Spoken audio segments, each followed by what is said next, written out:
Today we have a very special podcast, and that's the ICCI, the International Conference of Catholic Indigenous. This is where we had bishops, archbishops, staff members, and then heads of Indigenous or Catholic Indigenous organizations from the U.S., Canada, Australia, and New Zealand. We had about a week of talks, presentations, always too short, and also some great dialogues that went forward. So we're just going to talk about our experiences for the help of our audience about what happened, what the aspect is, what we can do about it, and also just general ideas on what we went through during our meetings, and especially the joyous celebrations that we have. So why don't I just go ahead and ask people just to introduce themselves, especially if you're a part of an Indigenous organization, just talk about what that Indigenous organization is all about. Hi, my name is Margie Creel. I'm at the Taquitha Conference Center. I am on the board of directors for the Region 6 in the United States, which covers New Mexico, Arizona, Colorado, and Utah. And we have a devotion to Sanctuary Taquitha, and we evangelize in her name throughout our region. And so I attended the ICCI with Father Carson and the other candidates from the different countries with the Taquitha conference. I'll just say Margie also agrees to be one of the panelists too from going on with the Church in Indian Country. So we're glad to have her on board with myself and Father David. Thank you. Yes, Charlene. Okay, since Margie is from the Taquitha Conference, I'll explain that I too am with the Taquitha Conference. I'm the interim executive director as we search for a new director. I've been with the conference for many years. I'm the president of the board of directors and representative for the west coast of the United States, Regions 5. We work, in fact, on our board of directors is also Father Michael Carson. I'm from the Blackfeet and Gros-Ventre Reservation in Montana of the U.S. And I now live in the state of Nevada in Las Vegas. Oh, kia ora koutou. Welcome. Hello, everybody. My name is Lorraine Elliott from New Zealand. I'm an Indigenous of New Zealand. I'm a Māori. We don't as such have an Indigenous group or an Indigenous association, if you like, but what we do have are Māori vicars, and Manuel Beasley, who attended the conference with us, he is a vicar for Māori, and they also have one in the Wellington Archdiocese. However, what we do have throughout New Zealand are Māori Catholics, and they have been here since Catholicism came to New Zealand way back in 1832 or whatever.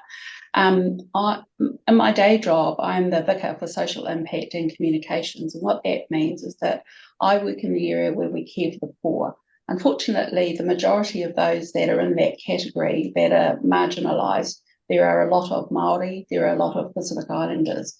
So I work in that area, and it's great. It was great to actually attend the conference and to listen to all of you. So kia ora koutou from New Zealand. I'm Charles Gauci. I'm the Bishop of the Northern Territory here in Australia, and I'm the chair of the Episcopal Conference dealing in relationship with Aboriginal and Torres Strait Islander peoples. I'm also chaplain to NATSIC, which is the Catholic organization that is an umbrella for Aboriginal and Torres Strait Islander peoples here. So I've got those links. My name is Deacon Don Blackbird. I am a member of the Omaha Nation in Nebraska. I'm also the chair of the American Indian Catholic Schools Network. The American Indian Catholic Schools Network, or AICSN as we call ourselves, is a collaboration of American Indian schools that serve throughout the United States. So we have school membership from across the country. We collaborate together on our shared ministry of Indian education. We also work together to collaborate in professional development, locating resources to benefit our schools, sharing best practices in Catholic Indian education. And we gather regularly to discuss our challenges, but also the successes that we're having. And we're very fortunate to have a partnership with the University of Notre Dame, who helps facilitate our meetings. And we continue to try to grow our network of schools to hopefully eventually incorporate all American Indian Catholic schools in the United States.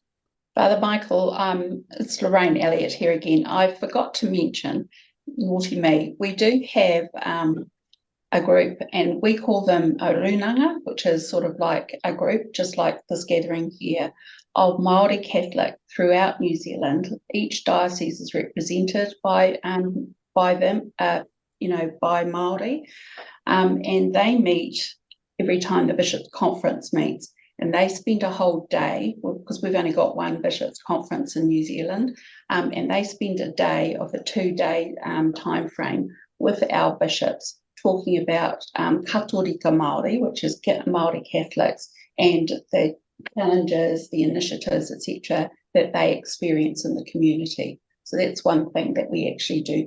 Good evening. My name is Tracy Blaine. I work as an advisor for the Canadian Conference of Catholic Bishops. My primary dossier is Indigenous relations, and I serve as a staff person for our Canadian Catholic Indigenous Council, which is an advisory body to the larger membership of the conference, as well as on the Our Lady of Guadalupe Circle, which is a coalition of lay organizations, religious and Indigenous members that are coming together to work on the results of the TRC's calls to action in Canada. My name is Rosella Kinoshmake, and I am Ojibwe Odawa, a First Nations from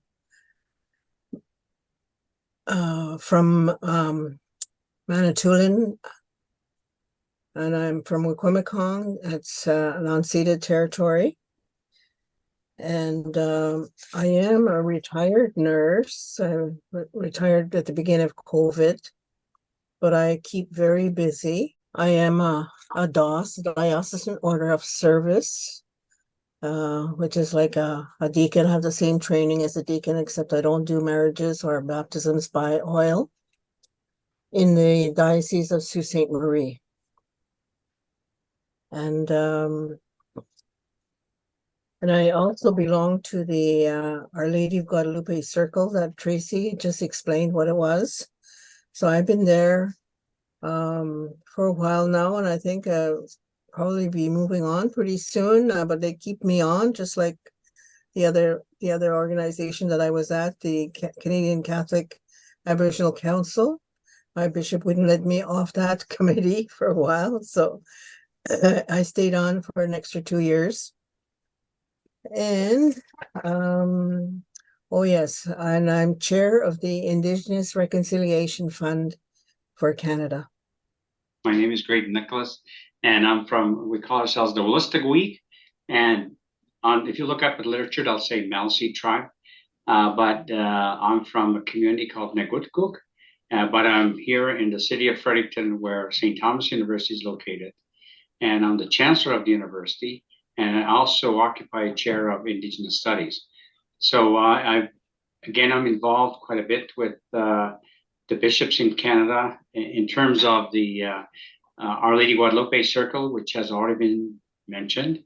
I represent the Supreme Knight from New Haven as a representative on that particular council because of an Indigenous member of Knights of Columbus that I am, and also in relationships with the Canadian bishops as well, and giving advice on Indigenous circumstances. Just going from the first question here, just getting on the plane or getting on your car for those who drove, what were your expectations? What were before we began the week at the ICCI? What were your expectations in terms of the week, and what did you expect? What did you hope was happening?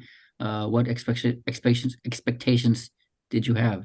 I was just excited to know that we were going to be meeting with people from other countries that would be able to share their experiences, their needs, their backgrounds, and was it not surprised, but really enlightened to know that we all have the same common interests, the same common faith, that we all have the same needs. Our backgrounds as Native Americans has been so similar in our colonization issues, schooling, needs for our poor in the past and up to this time.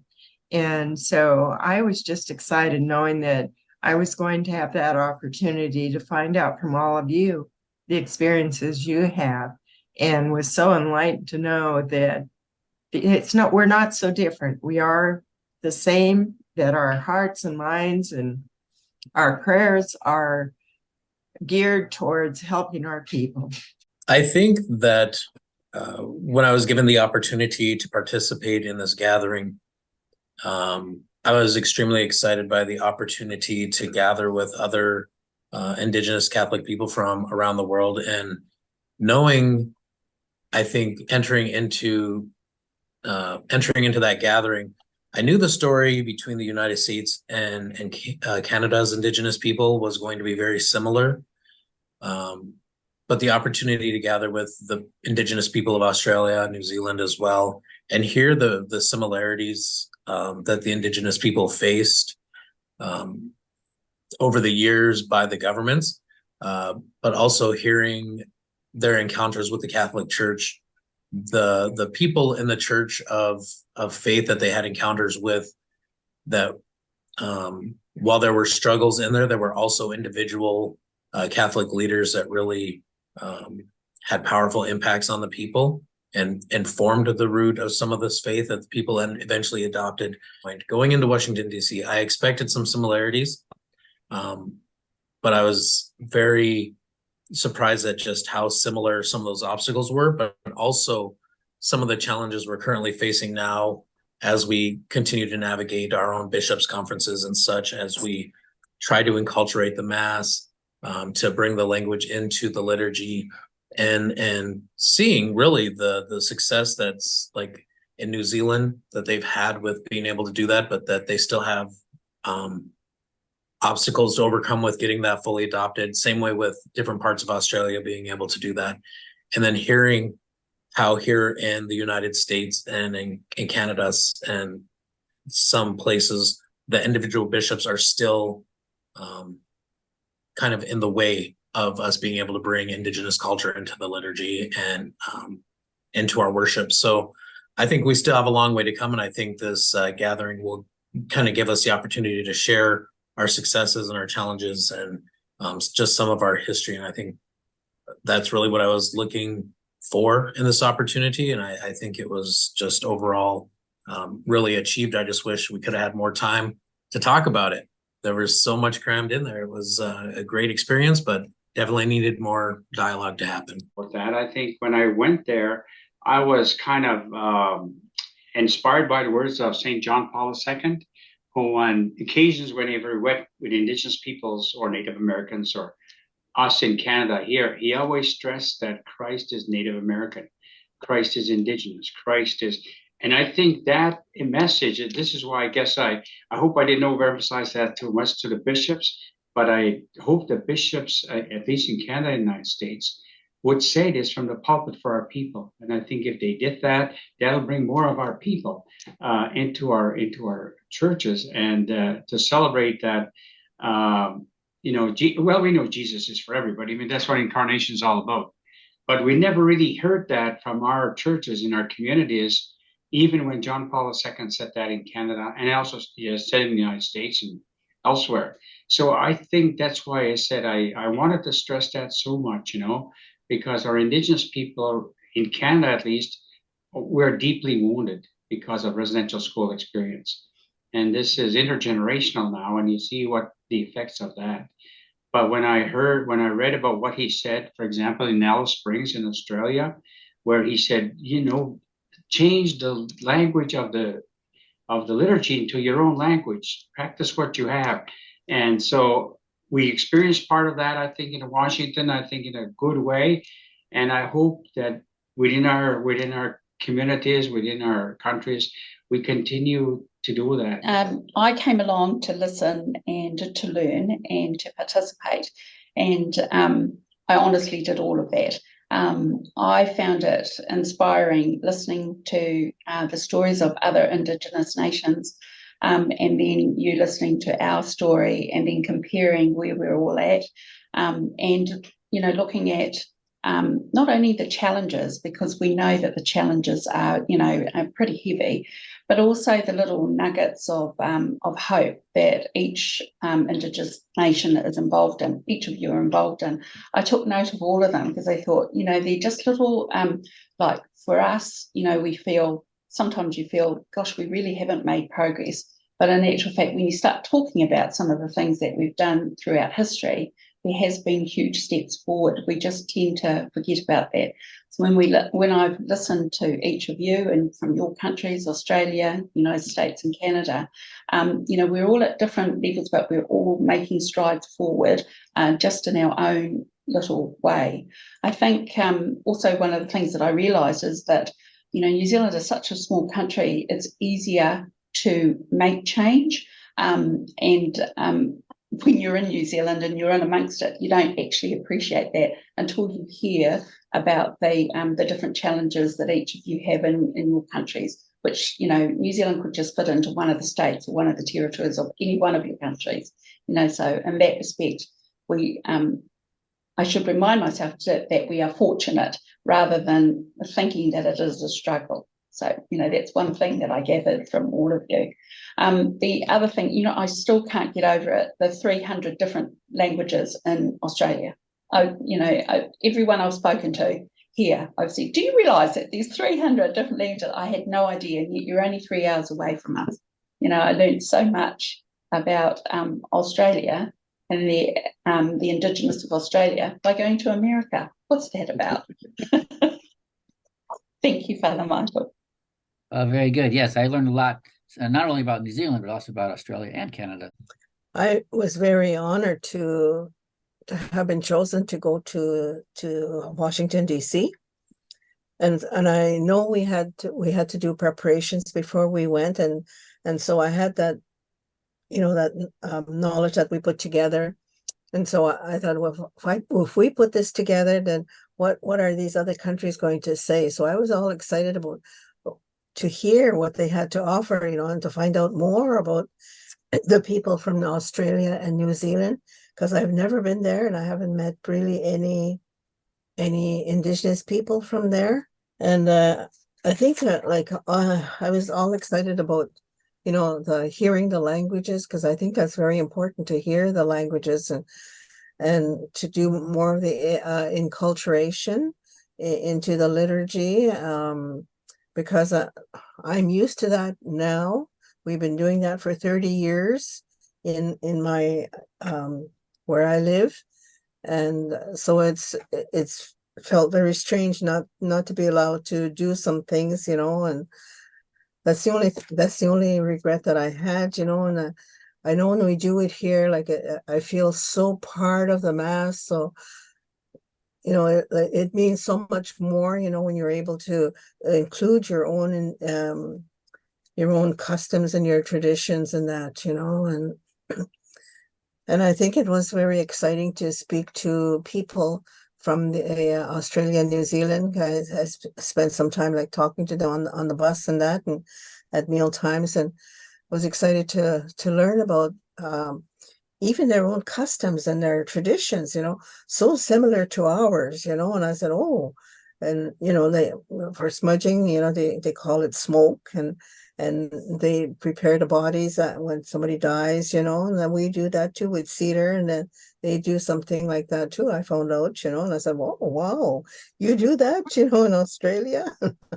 So it was exciting to learn more about the customs and that of the Indigenous people from Australia, New Zealand, and even in the state. Even with the joy of all that we did share, and the practices, it was so enlightening to know that we're so similar in our traditions. And but the only thing that I was touched or saddened by is the thought that we still face so much discrimination throughout the world. But on the other hand, in one sense, we do face a lot of discrimination, but we're so open to each other and to others that I think we're making a mark in the world and changing that in a sense. I know for myself, I feel often proud that people will come up to me and when they know that I'm Native and express how their interest and that they seem to have a need to be more knowledgeable of how the type of people we are. Very good. That's a good segue to the next question. That's similarities. A lot of you talked about the similarities between the different delegates. I think Rosella did an excellent job of really kind of summarizing a lot of those similarities that we came to discover about each other. As we gathered, we shared stories, we talked, and I found that whenever you're with Indigenous people in the United States, whenever they come together, there's this sense of bond, the sense of family that seems to permeate things. And I was really just moved by how quickly, when we came together as a gathering of Indigenous people from across the world, that sense of kinship, of familyhood, of just connection, of openness with each other just kind of permeated the room and our interactions. And there was a lot of openness, a lot of dialogue that happened. And so, yeah, I just am, I guess, amazed and continually blessed by how God continues to make that present in Indigenous communities around the world. Any other ideas on similarities? The one thing I do want to mention and to thank Rosella. I'm sorry if I see Lorraine had something to say, but I'll just say quickly, Rosella did such a wonderful presentation of how we should recognize that smudge is just the smoke and that the ceremony itself is the purification. And I just love that. I thought that was such a good example of her explaining step by step for all of us, even though we've experienced through our lives those ceremonies. It's not often spelled out to us the way Roselle did. And I thank you, Roselle. I totally agree with that. That sentiment too.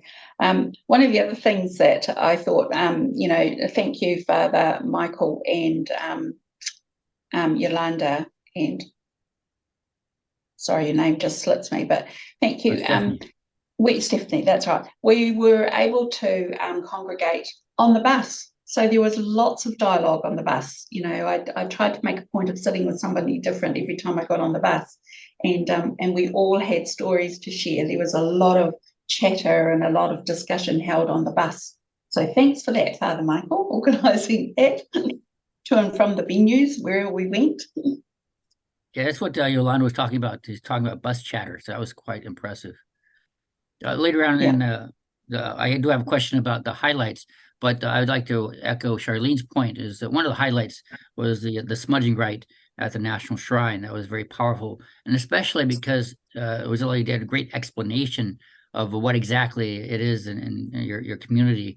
And I thought it was very powerful to have that explanation going in to know what was going on. And Archbishop Laurie also talked about that to me. He said that was one of the highlights from the not only explanation, but the rite itself. I'm just a little concerned about time here. How about differences? Were there any differences that you find between the delegates or the tribes? Australia was doing the cultural awareness.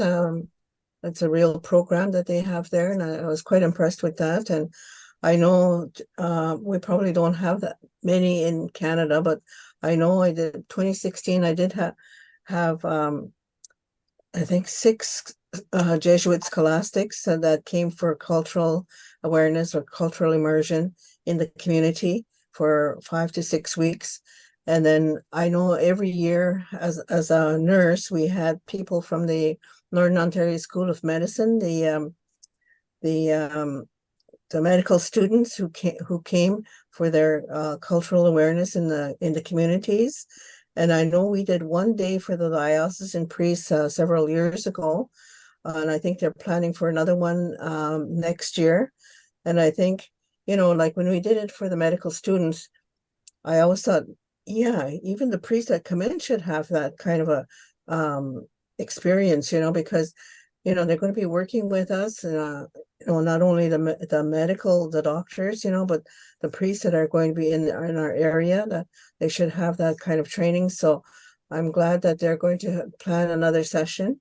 And I think, I was quite impressed with their program that they have going. And I know if we had, if we could push that program, to include many people, become more aware of the Indigenous people and our cultures and traditions, I think that would be very good. One of the highlights of me, along with the smudging right, was a dialogue. And one of the things that people are saying that we really need more time. So hopefully in 2 years that we'll have more time to do this. And that's dialogue between the bishops and the Indigenous. And I was actually with the bishops and their conversations. And what I was impressed by the bishops is that they were really compassionate about this ministry and really on fire with the ministry and working with each other to do things better. So just in terms of the dialogue between the bishops and the Indigenous, what came out of those conversations? What do you guys remember from those conversations? I think it was, from my perspective, I think it was very open and receptive both ways. I think perhaps, Bishop Charles, you may have set the scene for us, in the first Mass when you went into great detail around, where you were based and the traditions and of all from where you were, and how different it was going from what I call iwi to iwi, or tribe to tribe, or First Nation to First Nation. I think you set the scene for all of us, after going into great detail in terms of your homily and explaining that for the rest of us. I think sometimes you need those reminders, because you forget, because you kind of take it for granted that we're doing these things. Then when you hear other people talking about it, you think, oh, right, yes, of course, we've got this, well, we've got that, type thing. You forget, you take it for granted. So it was great that you set the scene for us, Bishop Charles, at the very beginning. I think what I would call Bishop Charles, when he explained the significance of incense in I guess in our Catholic rite, and how he brought that in with the smudging, and I thought, wow, I don't know if you have that written or not, but I think I hope you do, and you sent it up to us so we can circulate it in our country, to educate your brother knights, and I think the more that know about that, then they won't, I think, feel so threatened with, say, when Rosella or others of our people who are pipe carriers, it's anyway. That's what I did. Now the conversation, I think it's good. This was very dynamic, and as you can see, a lot of times we could not follow the clock that you had from Father Mike, because he said, okay, how do we get them back together? How do we get them back together? But that shows you the Holy Spirit working in us. I also felt that the dialogue with the bishops was very open and free. I think I didn't find it difficult if that, or that we were not able to approach the bishops and archbishops, because we sat on the bus together, we ate together, we were in the meetings together. So sometimes you forgot that they were bishops or archbishops, and that's a good thing, isn't it? Because that means that they're open and receptive to you talking, and vice versa. Just as Lorraine is saying, I felt the same way in the group meeting where it was the Indigenous, while the bishops were away speaking in their group, that everybody was so willing and open about whatever they thought. They just didn't hesitate to share. And I thought that was a really good thing, because I have been in groups before that's not always the case, but everybody was so open and so willing that it worked out very well. Hi, everyone. This is Margie. I just wanted to add the same sentiment there, where all the bishops seemed approachable and were willing to engage and listen to us. And there were some bishops that I had met that said, oh, we didn't know that about Indigenous. And, so we made them aware and we learned from them. And it was just a great experience to have bishops there. All of them seemed really engaging and helpful, and I just love having them and sharing stories with them. It was a great opportunity to meet with all of them. Yeah, thank you, Margie. I would echo that. Being with the bishops, and they were taking notes, and they were listening and understanding, not only listening to the words, but understanding the feelings behind it. And there's a lot of great dialogue that went back and forth. So again, that was one of the highlights of the meeting, and hopefully that'll continue. Which is the next segue question is that we from the meeting do want this to continue. We just don't want it to drop. And we're going to continue dialoguing and conversations, and hopefully every 2 years have this in-person gathering.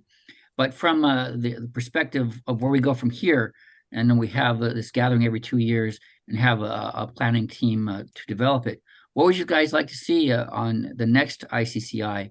I have a lot of notes that I took. One is, of course, more time, perhaps fewer topics, but more time on each topic. And was approached to me by a lot of people is that they really need more time with dialogue with the bishops, because that was one of the highlights of the ICCI. So they need more of that time for dialogue with the bishops. You know, at least from Canada, we were preparing a written documentation, and maybe that's what we could do before we gather. Each one of us write responses to whatever the topic is, and then we exchange them ahead of time before we even get to the actual conference. That way we know what, for example, the Australia is saying, New Zealand, United States, and Canada.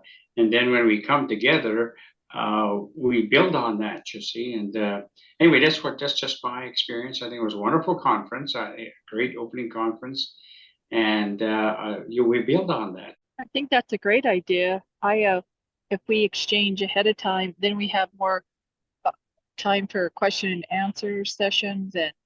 And I just want to let everyone know too, I learned so much from New Zealand and Australia, and I love the Maori, and like she had said before, the 300 languages in Australia, and all the visit from the Pope, from the Canadian Indigenous.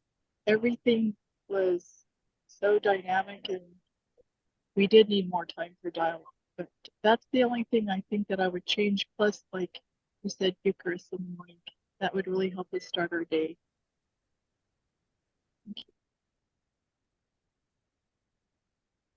I like both ideas. Make sure that we bring them up on December 7th when we gather again. The other question I have, the last question, is just to summarize, what was the best, and you guys have talked about it, but what is the best event during that week? Something that really stands out in your mind, something that you'll take for years and years and years and proclaim. So what was the best event during the week? I think that every day was special. I think that last day with the smudging ceremony really set the scene on that day. It was absolutely beautiful and meaningful and, insightful. And then we went on to the Basilica and, celebrated the Mass, as you said, Charlene. It was just beautiful, absolutely beautiful. That was, that day, I think, was a highlight for me that morning. The highlight for me was first beginning with the smudging rite, and then going on with the Mass. One of the problems is I was worried and concerned about logistics and stuff like that. So hopefully in 2 years, I can just relax and just enjoy it rather than worry about the logistics. I think it was listening to the presentations like every day, and the different issues that were brought up, some of the similarities and the challenges that we were going through. And I think the best day, though, was the day we went to, what did you call it? Say, Mary Immaculate? Yeah, the Shrine of the Immaculate Conception. Immaculate Conception, yeah. I think that was the best day. And to be able to see all those little chapels that, when we did the tour. And of course, the meal there was really something. That was good. That's what I most enjoyed. And of course, talking to other people. I think that was the most engaging part of the whole session, with be able to talk to people in the dialogue, and and then to look forward to 2 years from now, and find out how far have we moved in reconciliation. I think that would be my one thing to be looking at. Sure. Another thing too, I thought was so impressive was that we had that beautiful reception at the Annuncio's residence, and that we know that they are aware that we're here, or that he opened his home even though he was ill and not able to participate. It's just nice to know that we are recognized. I was gonna say, I had a report of a moose while I was in Washington, D.C. And I'm like, I got to see a picture of this moose that somebody encountered. I'm not going to name names. My son. But they're like, there's a moose. And Yeah. I'm like, let me see. It was a tiny little white-tailed deer, which in Nebraska are like rabbits. They're everywhere. And so I was like, oh, it's but you. So that was a great time. I mean, honestly, for me, the highlights were all of the masses, because at those masses we had an opportunity to see the bishops celebrating masses from their countries that also incorporated the culture of the people from their lands. So the bishops who were connected enough to their people that they felt comfortable incorporating the indigenous practices into the masses that they themselves led. That was a very powerful statement. And I think that echoes again, one of the bishops, when we were gathered in the room, that was another highlight. The bishops were there and they were genuine and they wanted to hear from us, and they had very thoughtful questions for us. And you could sense that they were present with us. And one of the questions they asked is, you know, we want to reach out to the people. We want to be present to the people. We know that there's wounds there. And how do we continue to engage with that when the people themselves, the indigenous people themselves, don't really give us feedback? We don't know if we're approaching them in a right way or not. So how do we as bishops know if we're approaching the indigenous people in the right way, because we're not hearing feedback from them on if we're doing this right or not? And I think the answer is in the very actions that they took at this gathering. Every story I've heard about from the indigenous communities that were there, whether it was in Australia, New Zealand, there was always a priest who very much was in the personhood of Christ and was present to the people and made Christ present through his actions, through his listening, through his being present with the people and ministering to them. And I think as indigenous people, we've had encounters throughout history that obviously were very negative and were destructive to our communities. But we come to know people and their true heart by watching them over time. We watch that person as they are, because ultimately they're going to reveal their true self through the way they speak, through the way they act.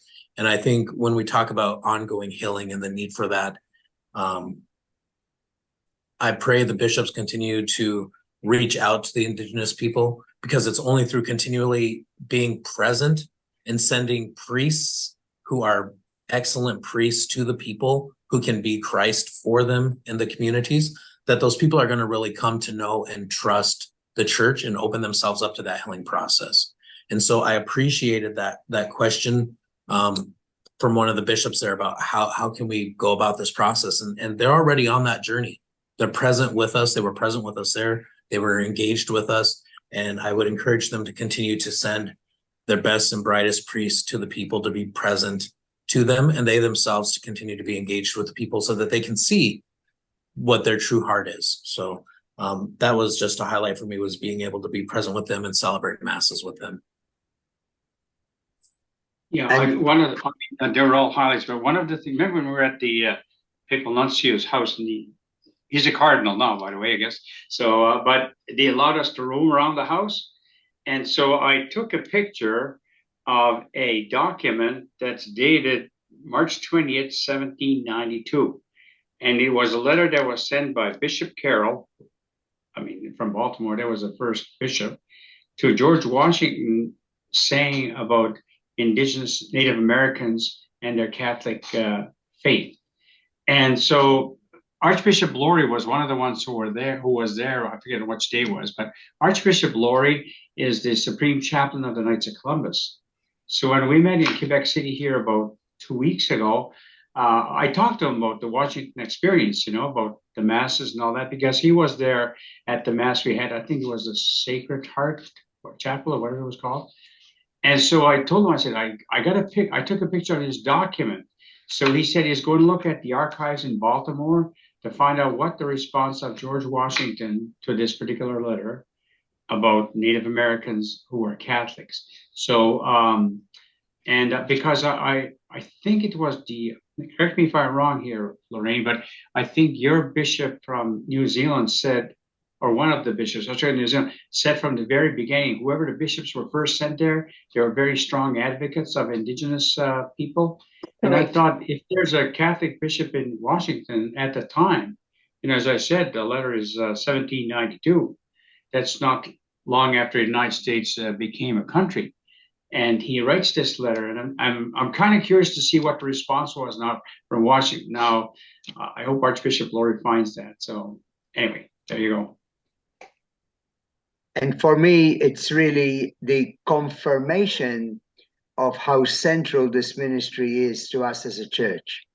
That how much it echoes the mission of Christ, and how we need to reach out in a way, I suppose, if I can say, the Anawim, the ones who really are looking for healing and need healing and appreciate healing, and they really value healing.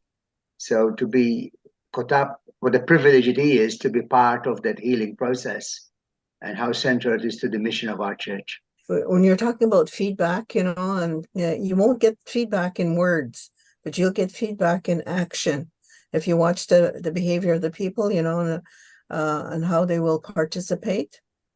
And I think that when you're talking about mission, okay, and like the Pope said, make Jesus known, and talk about Jesus as Indigenous, like Jesus, like what Graydon was talking about there. Because I know my elders have told me that Jesus did walk with us, in the past. Jesus did walk with us, and it was more than one elder who has told me that. So, just reach out and really, really make Jesus known, as an Indigenous person. I think the people will give you that feedback that you're looking for. Bishop, why don't you give us a Thank you, final Father. blessing? Margie. Oh, I just want to say thank you. Thank you for the session. Thank you for having us. And I really appreciate everybody's words here. And I give a shout out to people from New Zealand and Australia, because I don't know what time it is there, but I'm sure they're probably in the middle of the night talking with us. So I thank you all for being here and for all of your words. Thank you, Father Carson. Thank you, Margie. Appreciate it. Bishop, want to give us a final prayer and a final blessing? Thank you all. And we give thanks to you, loving God, for bringing us together in the privilege we have of walking with these beautiful people who you love so much. And may your peace and wisdom and strength come upon us, and your blessing come upon what we are doing. In the name of the Father, and of the Son, and of the Holy Spirit. Amen. Amen. Thank you, Bishop. All. Okay. Bishop. Thank you. Thank you, Bishop. Thank you.